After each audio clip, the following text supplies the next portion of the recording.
Okay, well, welcome back, everybody, to those in the room and those joining us online. It's great to see you all here and to feel you if you're joining remotely. Thanks for inviting me to moderate this session on AI and its appetite to eat the tax profession for breakfast. And I might suggest it might want to eat us for lunch and dinner and maybe afters. I'm going to save some time at the end for questions in the room, and those of you joining remotely, you have Slido, so please access that. If we have some time, of course, we'll try to bring in some questions from you remotely. Before I introduce the panelists, I'd like to share a few opening thoughts with you. If we think about the presence of artificial intelligence in our daily lives, it's reshaping the way we live, work, and interact with the world. Artificial intelligence, or AI, is no longer confined to science fiction or robots like Shaky from the 1960s. It's a fundamental part of our reality, and it's transforming our lives in remarkable ways. Just a quick hands up in the room, and please feel free to do this at home or in your virtual offices. Who's heard of AI? Hopefully everybody. Yes, excellent. Okay, next difficult question. How many of you have actually experimented or use AI? Okay, well, I'm very impressed. Excellent. Okay, for those of you who can't see in the room, I'd say that's about 2/3 to 3/4. So first and foremost, let's consider our smartphones. Here's mine on the table. These pocket-sized devices have become our personal assistants thanks to AI. Whether it's predicting the next word that we're going to type, whether it's recognizing our voice commands, or recommending what movie we want to watch, or podcast to listen to, or perhaps a pair of shoes to buy. AI algorithms are at the heart of these functionalities. So think about virtual assistants like Siri or Google Assistant, others are available, that use AI to understand and respond to our voice commands, making our lives more convenient and efficient. AI has revolutionized the way we consume information and entertainment. Think about streaming services like Netflix or YouTube. AI algorithms analyzing your viewing habits and your preferences to suggest content tailored to your taste. It's the reason you're presented with a list of movies and videos that you might like, providing you with a more personalized viewing experience. AI is also playing a crucial role in healthcare. The field of medical imaging, for instance, benefits greatly from AI. Radiologists are using AI algorithms to assist in the detection of anomalies in X-rays, MRIs, and CT scans, helping to improve diagnostic accuracy. AI also enhances the world of e-commerce. Online marketplaces such as Amazon use AI for recommendation systems, helping you discover new products that align with your preferences and your previous purchases. This not only improves the user experience, but it also boosts sales for retailers. But artificial intelligence isn't just about convenience and entertainment. It's also addressing complex global challenges. For instance, in agriculture, AI-powered precision farming systems analyze data from sensors, satellites, and drones to optimize crop yields, reducing resource usage, and to combat food scarcity. Think about the impact that that is having and can have on climate change and sustainability. But we're going to focus on financial services for this session, and I think it's fair to say that AI has rapidly transformed the sector, revolutionizing the way that financial institutions operate and interact with customers and clients. Let me give you just a few examples which you may recognize from your own organization or from your own experience. Algorithmic trading, AI-driven algorithms that are analyzing market data, news, and historical trading patterns to execute trades at high speed. Risk management, it's machine learning models that are analyzing vast amounts of data to detect patterns and anomalies that may indicate potential financial risks or fraudulent activities. Customer service and chatbots, how many times do we access our banking on our apps and end up speaking to a chatbot to help us with a service? What about fraud detection? AI models are analysing transaction data in real time to identify potentially fraudulent activities. Anti-money laundering, which is AML and know your client, being used to automate the process of verifying customer identities and monitoring transactions, importantly, for AML compliance. Market forecasting, customer insights, automation, quantitative analysis, regulatory compliance. AI can assist, ensuring that regulatory compliance by automating the monitoring and reporting of transactions and financial activities to meet regulatory requirements. The list goes on. So AI is a powerful tool in the financial services sector. It's enhancing efficiency, reducing risk, improving customer service, and providing valuable insights. However, it also raises important considerations around data privacy, security, and ethical use, which financial institutions must address as they integrate AI into their operations. I'm delighted to introduce our panelists to you. Hi there.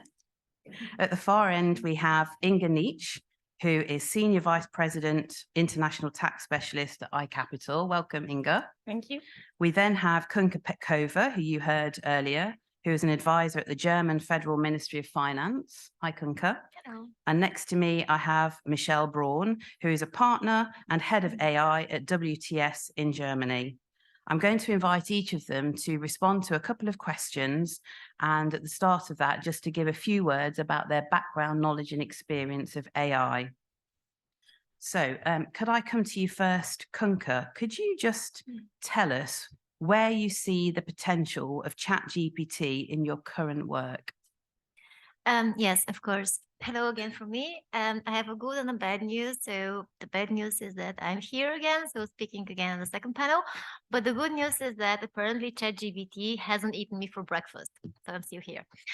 Where I see the potential? I think that ChatGPT can assist in many aspects of the tax industry, especially when it comes to information retrieval. So basically, ChatGPT can quickly retrieve and summarize tax regulations, updates, and guidelines.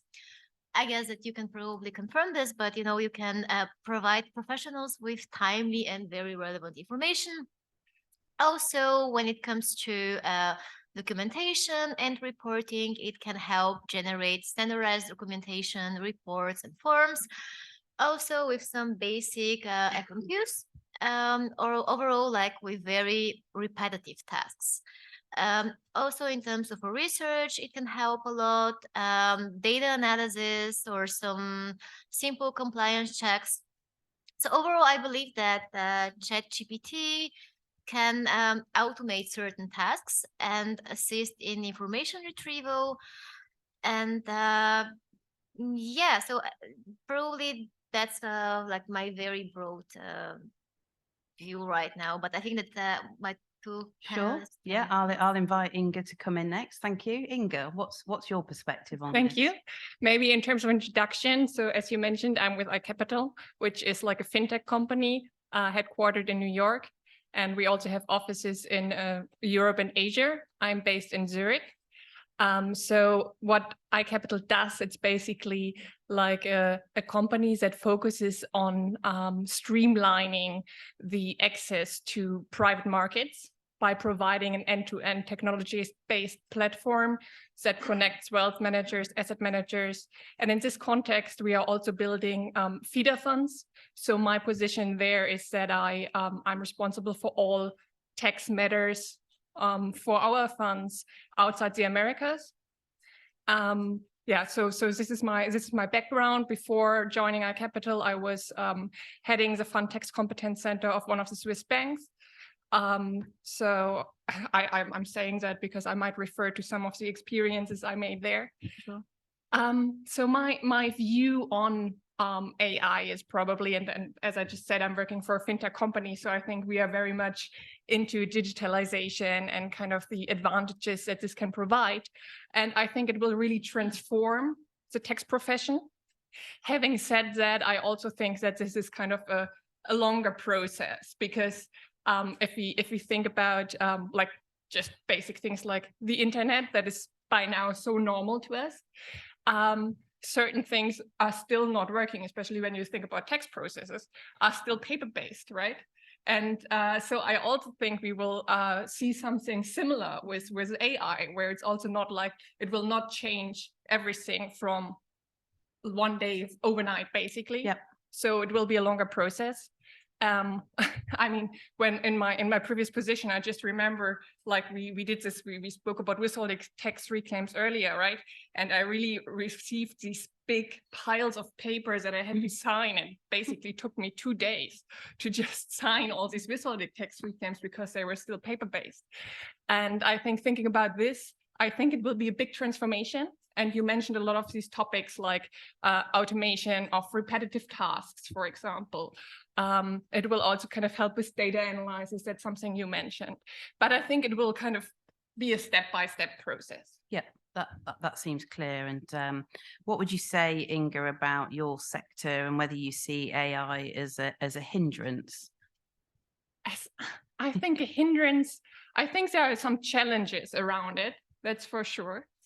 So I think one of the challenges is probably, we need to be agile. We need to kind of maybe rethink our jobs to a certain degree, because certain things that are kind of, a lot of people are there to kind of do these repetitive tasks, right? So, and certain things are outsourced already now, but it's kind of people doing these repetitive tasks, and then maybe AI will do that going forward. So the question is, we probably need to rethink kind of how we as tax professionals can still add value. And I certainly think that is really on kind of the customer experience. I think there still needs to be a review. We cannot kind of, and that's also one of the challenges, we cannot just rely, at least for the time being, on AI just doing the job. There needs to be a professional who kind of analyzes this and kind of thinks whether it makes sense. There is, of course, a challenge of like all these risks that go along with it, in terms of like that it can be maybe hacked, that there are certain cyber risks in this regard that we need to kind of be aware of. We had the topic of privacy before. This is also kind of a big challenge, a big topic that comes along and that we need to kind of think about. Okay, that's lovely. Thank you very much. And Kunka, Michelle, I'm coming to you, I promise. Kunka, just tell us, in your area of work, where ChatGPT can't be applied and why not?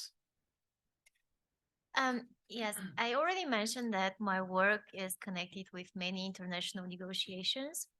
And of course, ChatGPT can also provide assistance there, for example, in preparing for those negotiations by generating relevant information, analyzing data, or maybe even suggesting some potential strategies.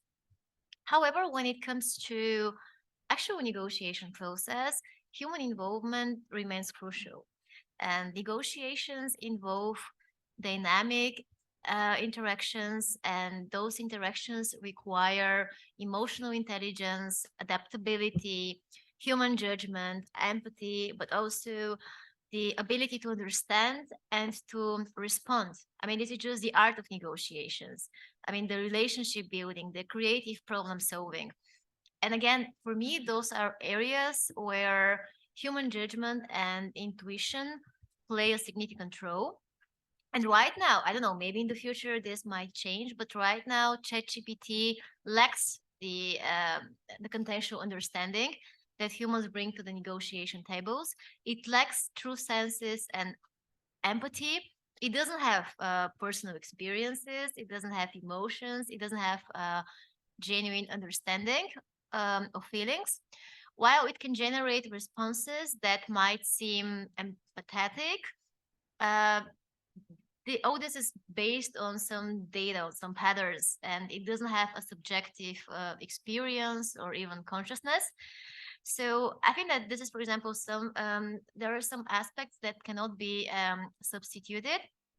And also another aspect is connected with the source of the information.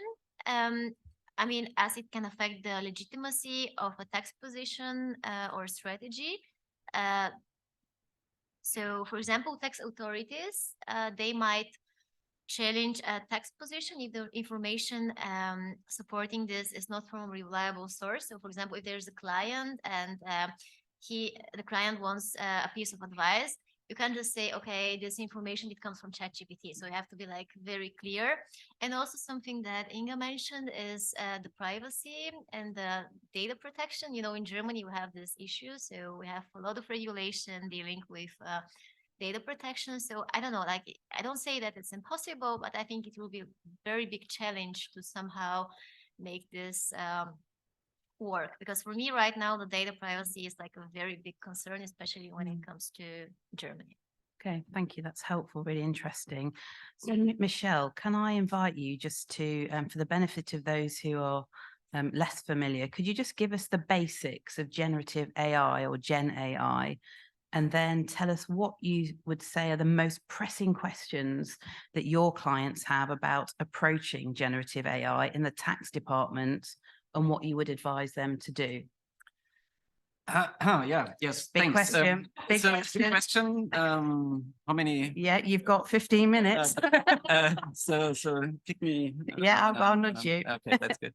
And I might start with an example and then maybe add technical details.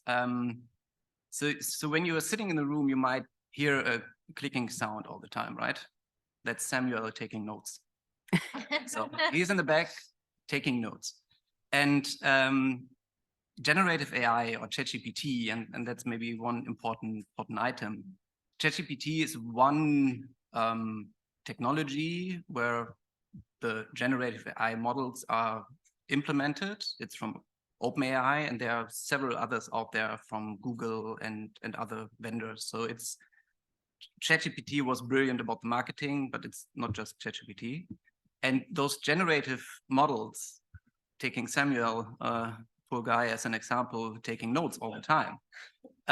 What could be possible now with the technology is that we are recorded anyhow. So there is a voice. The voice can be recorded and transferred into text. So using normal technology, you have summarized brilliantly at the beginning.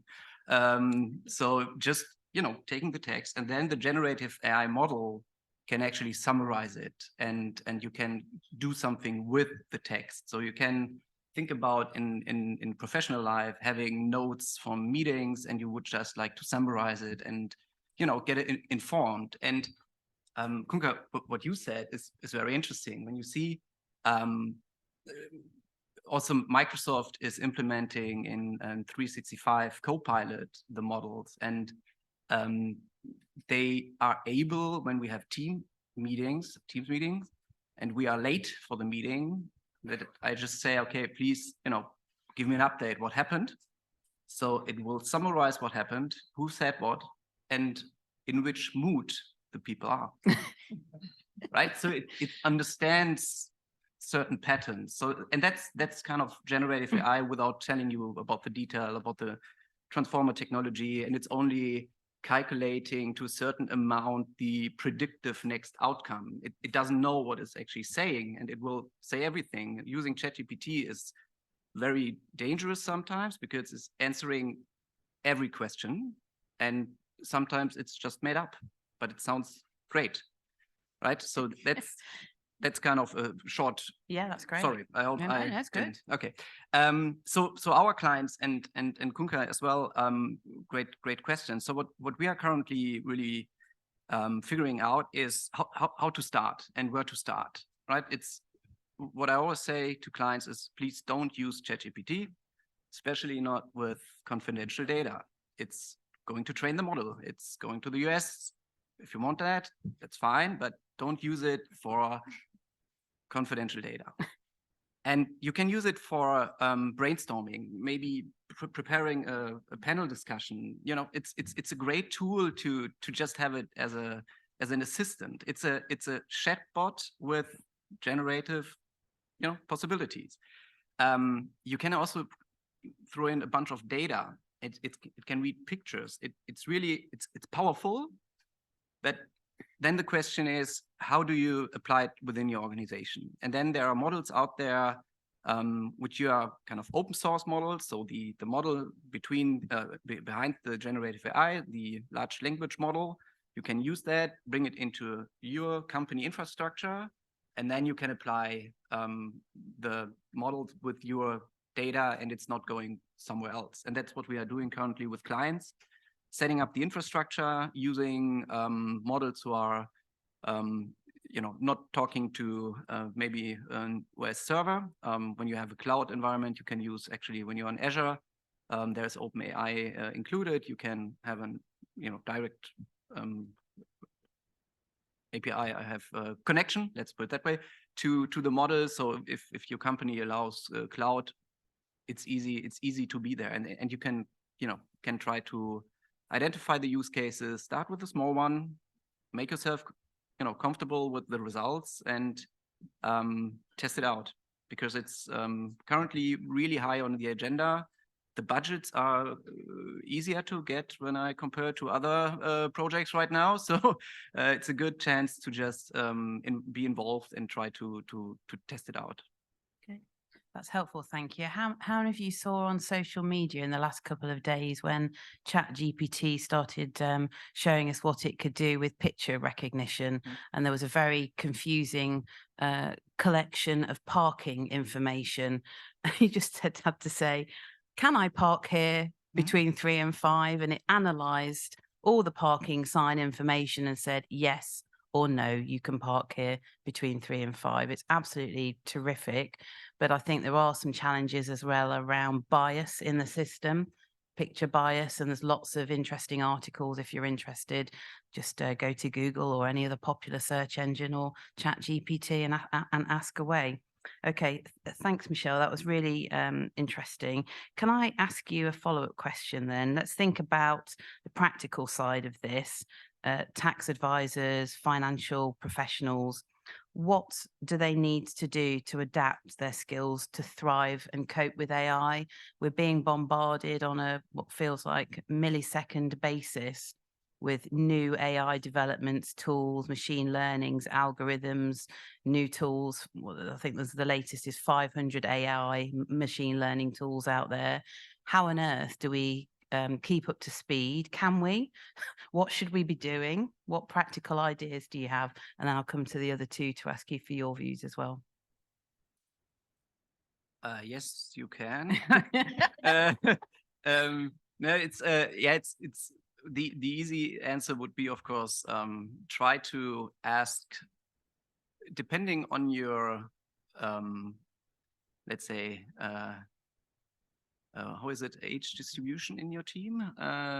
Sometimes it's quite interesting. So my younger colleagues are very much up to date what is possible for this kind of AI technologies.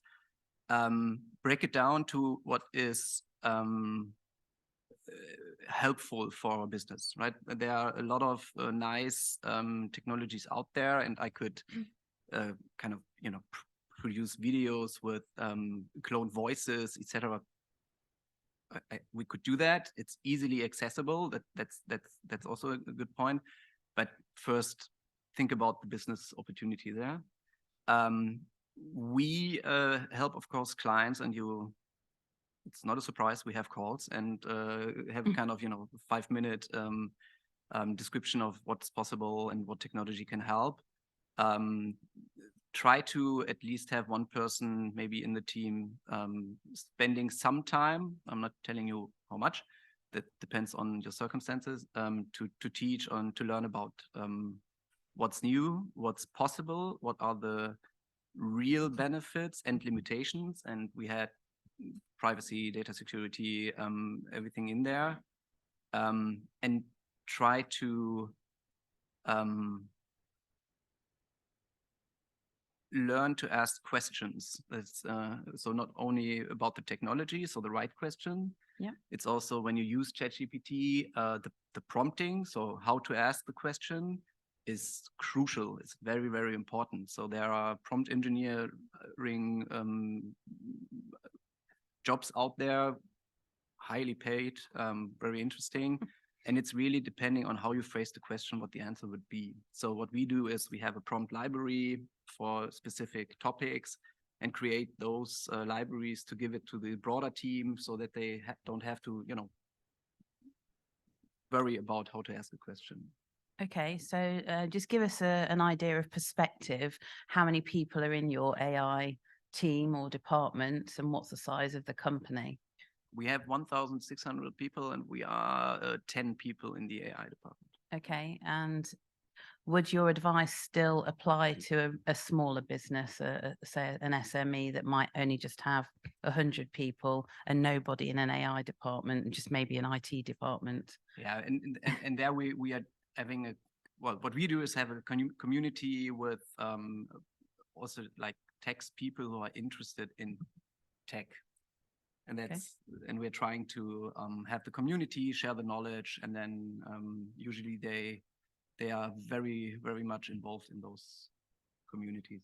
Okay, thanks, Michelle. Inga, could I come to you next? Could Yeah, you sure. just give us your perspective? I think one of the most important things is basically the attitude. So kind of to embrace AI, first of all, as something new that could help, instead of being, and I think you see that sometimes when people talk about changes, right? That it's really just like seen as a threat. And I think that's kind of the first thing, to have the attitude to say like, okay, let's be open. Maybe you don't need to embrace it, just be open to it. Like listen to it, kind of listen to the possibilities. So I think that's one thing. And just also to be open to kind of learn something new. Don't kind of just be in the position and say like, okay, I do what I did and I did that for the last 20 years and I don't want to change anything. So I think one thing is really attitude. And then I think I would echo what Michelle said, basically. You don't need to kind of be on top of every development, right? You have to filter what is really relevant for your job and for what you are doing. And that will not be like, yeah, maybe I don't need to know how to build my own avatar, right? I don't know, but maybe I don't need that. And I think Michelle, yesterday evening, he showed me an example actually of kind of how the first version of ChatGPT, I think, answered to a question compared to kind of a later version. And I think the first version was just nonsense, right? So, and I think then it also, you don't need to kind of be on top of this first version. So maybe it's also sufficient to kind of smooth in there, let the experts do kind of the first filtering, and then go in there when kind of it's a little bit more advanced. And then indeed, kind of, you can also to a certain degree rely on people that are really specialized in that, I think. Okay, thank you. Kunka, any thoughts? Yeah, so I can say that I agree with Inga and Michelle on most of the points, so probably on all of the points.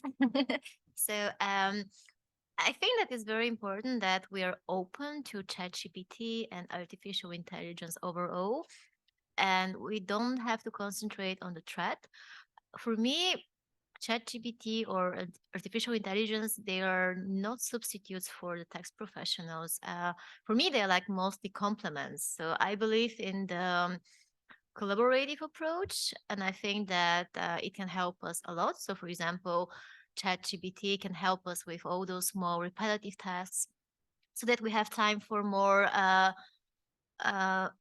qualitative work. So if we go back to the title of our panel discussion, so I don't think that ChatGPT will eat the tax professionals. I think that we can share the breakfast, or maybe you have more time for the breakfast because of ChatGPT.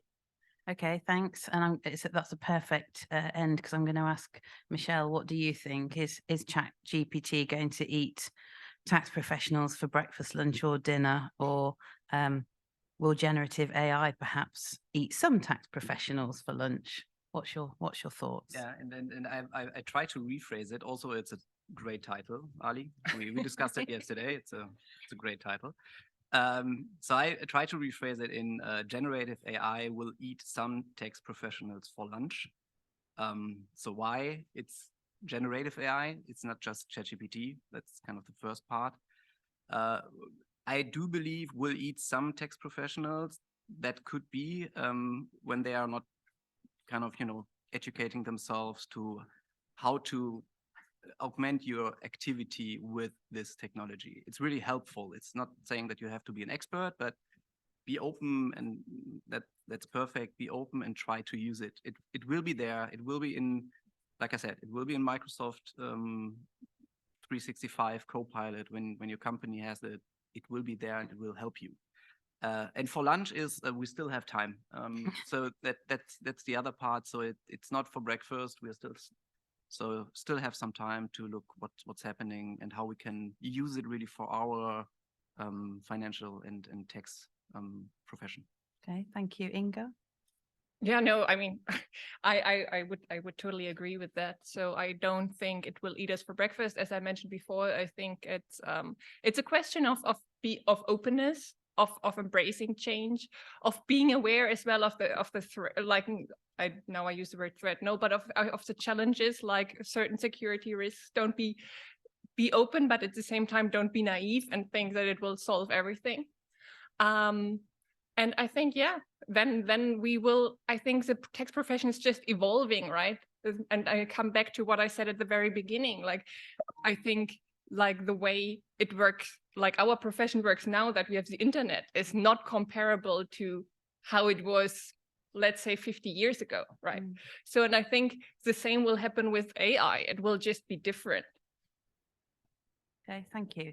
And can I just ask you, we've touched on this a little bit around ethics, and I guess it's about a framework that might be in place at your organizations as to how when to use AI as an enabling tool, but what call it the safeguards are in place. What sort of framework do you have for your organization, for your staff? I'm thinking about. Michelle? Yeah, we have a general run, but still working on it. So there are items like, okay, please do not clone the voice of everyone you are able to clone it. So because cloning a voice is relatively easy, you just need like 10 minutes or whatever, panel discussion or podcast and whatever, and then you can actually let the person say whatever you want. So we don't allow kind of deep fake like avatar or whatever. So and the other aspects are still in the development, I would say. Okay, so we're not alone then, that we haven't all got an AI framework usage policy. Okay. Kunka, any thoughts from you? What do you have in place? I mean, I can't add so much to this, so it's very much work in progress. So we keep an eye on this, but it's something that is developing very fast, and so we'll see how it will look like. Okay, Inga, are you far ahead or? I think it's similar. So I think it's a staged approach. It's work in progress. And I think, yeah, it's like we have a lot of technology colleagues, and I think they come first with the new developments. So yeah. Okay, thank you very much, Michelle. I think you were itching to say something else. Go for it. Before, just a question to Kunga. Are you allowed to use ChatGPT in like the Federal Ministry of Finance? I mean, for example, what I'm doing, like not really. So it's not that it's forbidden, but it's not something that is being communicated, and it's not something that we're like encouraging to do, I would say. So, I mean, it's also like difficult because, for example, we do like analysis with a lot of fiscal impacts. So if you use it, first of all, you have to say which sources you have been using, and second of all, you have to be 100% sure that all this is like accurate, because we talk about a lot of money, so we have to be like 100% sure. So that's why it's a little bit tricky still. Yeah. And what I what I really like, because that's a really practical issue we have. So a couple of companies, also our company, is struggling with allowing the use of ChatGPT officially for everyone. Because our information security department is Yes. Worried. How can I say that? It's not my mother tongue, so so it's not that easy to talk to them about it. Let's put it that way. So and I had a couple of conversations with tax auditors, and they are using it to identify areas to dig in deeper, and how to find something in ERP systems and whatever. So it's interesting to see, is it official allowed or not, and it's good to know. Okay, well, thank you for that. And everyone, our final panelist today isn't in the room. but it's a machine learning tool called GPT. So I asked it the question whether artificial intelligence will replace tax advisors. Would you like to know what GPT had to say? And this is as current as yesterday. The answer will be different today, okay? Will be different tomorrow. So it told me that AI has the potential to automate certain aspects of tax advisory and preparation, but it's unlikely to completely replace tax advisors in the near future. And it gave me 5 reasons as to why it's not going to replace you all. Brace yourselves, okay? Number 1, I think, is perhaps an obvious guess. It's around the complexity of tax laws. If you think about it, in each of our jurisdictions, tax laws and regulations can be highly complex and subject to frequent change. Let's not think how big the UK tax code is. So while AI can assist with data processing and basic calculations, understanding the nuances of tax laws and applying them to specific financial situations often requires human expertise and judgment. Touched on the human aspect earlier. The second reason it gave me was personalized advice. And it told me that tax advisors often provide personalized advice based on a client's unique financial situation and goals. They can help clients make decisions that optimize their tax liabilities and financial outcomes, taking into account individual circumstances. AI, on the other hand, may provide general advice, but it can't replace the depth of understanding and personalization that a human advisor can offer. The third reason was communication and trust, and we've touched on that a little earlier. Clients often value the ability to communicate with a human tax advisor, to ask questions, and to build a relationship based on trust. Human tax advisors can provide explanations and reassurance that AI may not yet be able to provide effectively. Interpretation and context was the fourth reason. So tax advisors can interpret tax laws in the context of specific situations. They can consider factors that AI may not easily grasp, such as the broader financial goals of a client, change in personal circumstances, and the impact of tax decision on investments or estate planning. The fifth reason, and fifth and final, was ethical and legal considerations. And ChatGPT told me that tax advisors are often responsible, perhaps always responsible, for ethical and legal considerations in tax planning.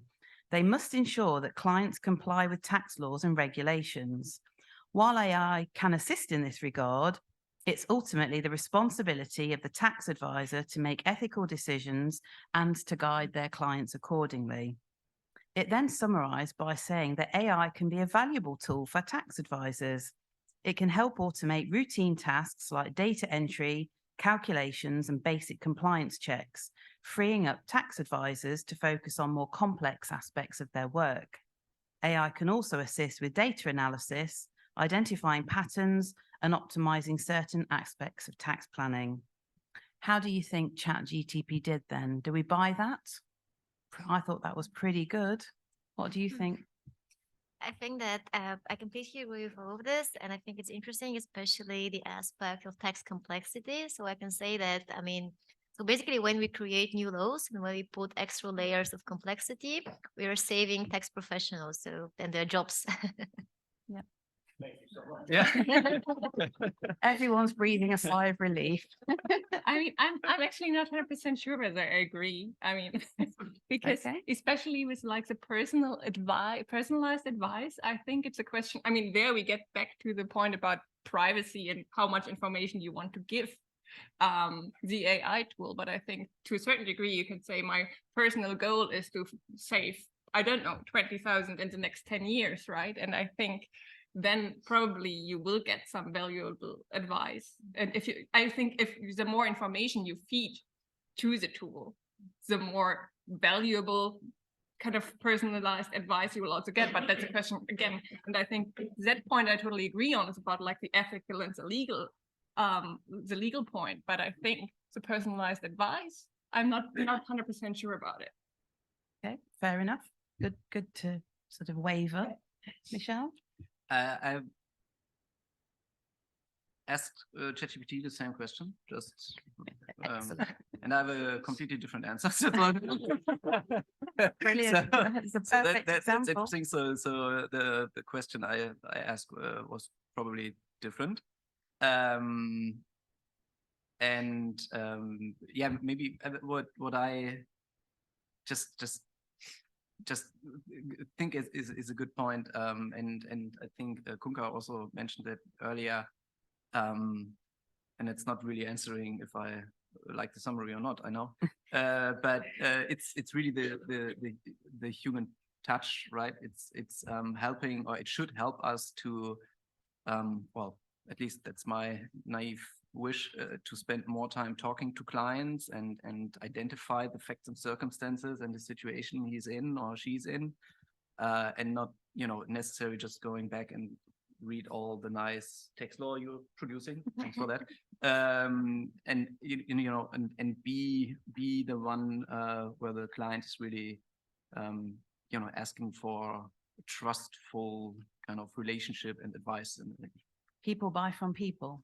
exactly. Okay.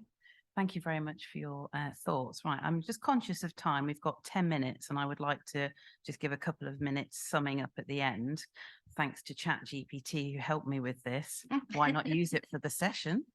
I'd just like to take a few questions from the room. If you've got any questions for our three esteemed panelists, any questions at all that we haven't covered or thought you were hoping to get answers to, if in fact there are answers on this subject.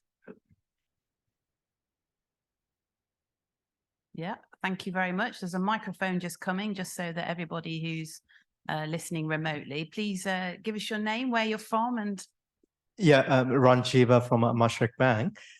Just want to get your insights. How much ChatGPT will impact the business like asset management, where you got a lot of data analysis and then a lot of taxation involved. Just want to get some insights around the asset management and impact of ChatGPT. thank you. Kunka, Inga, do you want to take that? I mean, I can try. I mean, we had this glass bowl question before that, right? So I think that's also a little bit of a glass bowl question. So I think also there, it's probably a development. So I think in the first place, it can take up like repetitive tasks. I mean, I would also not necessarily say ChatGPT, but maybe like AI as such, right? In terms of like data analysis, and data screening and all this, which is also very relevant in the asset management area. Also in the tax area, I think where I also see potential is indeed kind of to help screening for new developments, for example, in the tax area, because talking from an asset management perspective, I always feel, and that's something we also heard before, like you kind of deal with so many different countries, right? That it's sometimes difficult to just stay up to date with kind of what are the latest developments. And of course, you tell your tax advisor, please keep me up to date. But then again, maybe they are also not kind of connected to all their network and they don't know the latest development in their country. So there you could kind of ask ChatGPT or AI for more developments. And I think it will help in this area.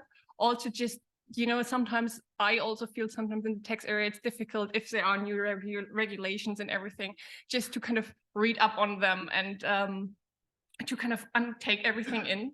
So I think also there, that's also not super risky, just to kind of get summaries in the first place of what is in these new OECD texts, for example, right? And just to understand what's in there. So I think there I see kind of the first, like points where it could help and where I would see a use case. Thank you. Thank you for your question. Time for another question, if anyone has one. Yes, thank you. There's a microphone on its way. Can I ask a question or sing to us, whichever you prefer? No, you wouldn't like it if I sang. In the UK, a few years ago, there were a large number of prosecutions by a company called Post Office Counters Limited, which runs all post offices in the UK, of people it contracted to run its post offices. And these were based on the idea that these people had been defrauding the post office. And the post office relied on an algorithm to detect this fraud. It turned out later that this was flawed. This was, if you like, for artificial intelligence that it was using, Yes. and they based lots of prosecutions on this, and the courts accepted that as evidence, and many people found guilty. And they're all in the process of going through appeals and being overturned at the moment. I don't know if they all have been yet, but what this seems to illustrate a possible danger of reliance on AI algorithms. And I'm thinking, what precautions should we be taking? I mean, that's a totally non-financial services example, but it's a great example. The principle is exactly Yeah. the same as far as I can see. What precautions should we be taking to ensure that evidence, for example, on which, whether it doesn't have to be prosecution, evidence on which we take decisions of any kind is soundly based and continues to be soundly based? Yeah, that's a really good example, and it had some very tragic consequences for many people who were now, I would say, wrongly accused of fraudulent activities. And it makes me think about control mechanisms that are put in place when developing machine learning tools. There's a good phrase, isn't there? Garbage in, garbage out. So any thoughts from the panel on what measures can be taken by those developing these machine learning systems to test them, put controls in place, so that if, you know, a situation like that ever happened again, that there would be a human or perhaps a machine there to intervene, to say, this doesn't feel right, it doesn't sound right, there's, you know, there's something not quite right within the system. Any thoughts on that? Michelle?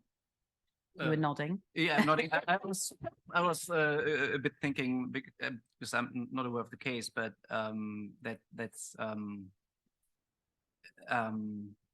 so usually when you start to build an AI model, the system is stupid, right? So the one who is creating the algorithm, so using the data and applying machine learning algorithm, so those well, that's what it's kind of, for this case, I don't know, but those should be not only technical people, they should also be kind of, you know, from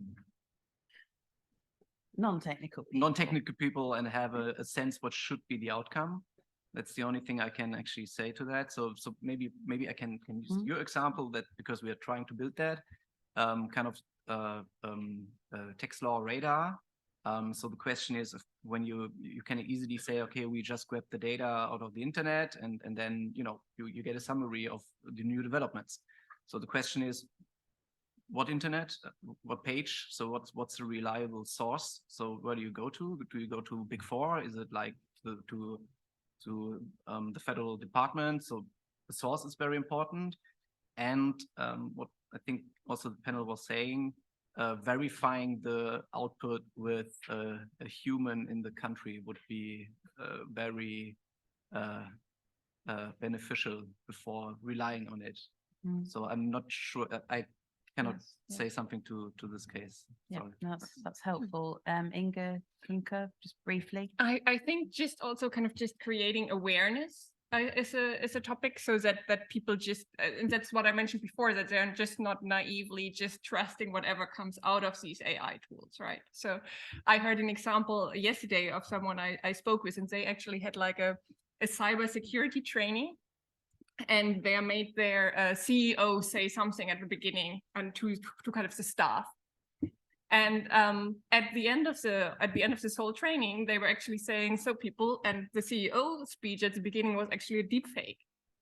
And I think just to create this awareness amongst people that this can happen, and that they shouldn't just rely on what they see and what the outcome is of a tool, even if it sounds great, right? I think that's kind of maybe the first step. Yeah, thank you. Kunke? Yes, and I also agree with the panelists. I mean, this is a very good question, the question of liability. So if there is a mistake, so who is then liable for this? Is it like the AI, the ChatGPT, or is it the person who use it? And that's therefore a thing that, of course, we can rely on it. I mean, we can use it as a tool, but we should also verify it, so we can't just trust it fully.